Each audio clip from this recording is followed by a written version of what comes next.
हरियाणा में सरपंच एसोसिएशन ने सरकार के खिलाफ मोर्चा खोल दिया है। पंचायत मंत्री देवेंद्र बबली को बर्खास्त करने की मांग सरपंच कर रहे हैं, तो वहीं मंत्री का जगह जगह विरोध हो रहा है। ऐसे में हरियाणा के शिक्षा मंत्री कमल पाल गुर्जर पंचायत मंत्री के सपोर्ट में खड़े नजर आए। उन्होंने कहा कि 20 लाख तक का विकास कार्य सरपंच द्वारा ही करवाया जाएगा। इसके लिए मुख्यमंत्री ने सभी अधिकारियों को छूट दे रखी है, लेकिन 2 लाख से अधिक का कार्य ई टेंडरिंग के माध्यम से होगा। आने वाले समय में जो सरपंच इसका विरोध कर रहे हैं वह सरकार का समर्थन करेंगे। वहीं उन्होंने भूपेंद्र सिंह हुड्डा के परिवार पहचान पत्र वाले बयान पर पलटवार किया। शिक्षा मंत्री ने कहा कि हरियाणा में भीषण सर्दी के कारण विभाग ने शीतकालीन अवकाश 1 हफ्ते के लिए बढ़ा दिया है।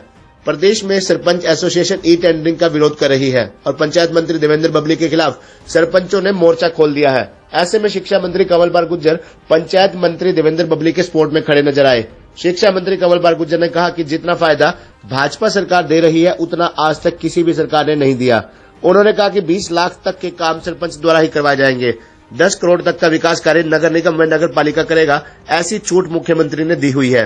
उन्होंने कहा कि ऑनलाइन टेंडर का विरोध सरपंच कर रहे हैं, लेकिन शायद सरपंचों को जानकारी का अभाव है, इस वजह से ये विरोध किया जा रहा है। ई टेंडरिंग होने से भी गांव का विकास कार्य सरपंच द्वारा ही कराया जाएगा। मंत्री ने कहा कि आने वाले 6 महीनों में जितने सरपंच आज इसका विरोध कर रहे हैं, ये सरकार के पक्ष में होंगे और सरकार के इस फैसले का समर्थन करेंगे।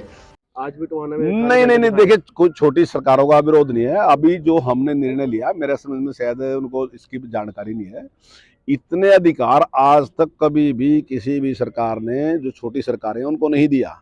हमने तो ये फैसला कर लिया कि जितने भी काम है उनका निर्णय सारा का सारा जो छोटी सरकारें लेंगी, पंचायत स्वयं लिया। हमने कोई उसमें कटौती नहीं करी। 20 लाख तक के काम सरपंच करेगा, बिल्कुल 100% 20 लाख तक के काम सरपंच ही करेगा। उससे बड़े काम भी जो है वो भी हमारे जनप्रतिनिधि फैसला करेंगे। हमारा नगर निगम, हमारी नगर पालिका वो फैसला करेंगी कि हमने कहाँ खर्च करना।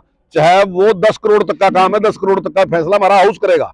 तो ये छूट अभी माननीय मुख्यमंत्री ने दी कि जो प्रतिनिधि है वही सारा फैसला करेंगे। इतने अधिकारी आज तक हैं। ई ट्रेडिंग का विरोध कर रहे हैं। नहीं, ई ट्रेडिंग नहीं, वो जो अपना ऑनलाइन जिस प्रकार से हमने उसके ठेके दिए हैं, मतलब टेंडर दिया है उसका, तो उस पर थोड़ा बहुत उनका विरोध है। मैं समझता हूँ कि वो शायद जानकारी के भाव में सारा है कि जिस प्रकार से वो कह रहे थे कि सारा सरपंच करता है। कई बार सरपंच को भी मुश्किल पड़ती थी उसमें, क्योंकि सारा जब सरपंच कराता था उसके बाद कई बार इस प्रकार से, हालांकि सरपंच की गलती भले ही कुछ भी नहीं होती थी, लेकिन फिर भी क्योंकि कागजी कार्रवाई में सरपंच उतना मजबूत नहीं होता बेचारा, उसको इतनी जानकारी भी नहीं होती है, तो कई बार इसी वजह से सरपंच को उसके लिए मुश्किल उठानी पड़ती थी। अब ई टेंडर होने से वजह से सरपंच के जिम्मे कोई वो नहीं होगा।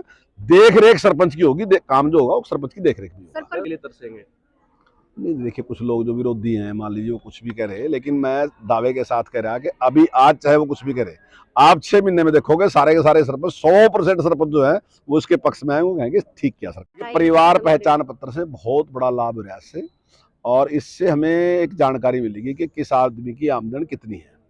और ठीक है, उसमें कुछ खामियां हो सकती हैं, उन खामियों को हम दूर करने लग रहे हैं। हमने 30 तारीख तक का टाइम दिया और हमने नंबर भी जारी कर दिया। अगर किसी की कंप्लेंट है तो उसको ठीक करा सकते हैं। लेकिन अगर ये कहना, अब इससे हमें पता चला है परिवार की आमदन कितनी है। अभी हमने एक टारगेट किया, माननीय मुख्यमंत्री जी ने कहा कि कोई भी आदमी हरियाणा में ऐसा नहीं होना चाहिए जिसकी आमदन 1,80,000 से कम हो।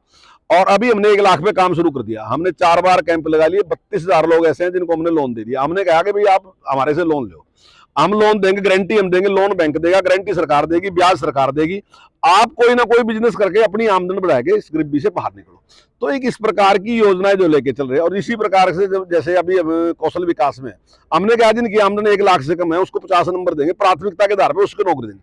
क्योंकि हमारा टारगेट ही है कि कोई भी व्यक्ति गरीब ना हो, मतलब जो उसकी मूलभूत आवश्यकताएं हैं वो उसके पास होनी चाहिए।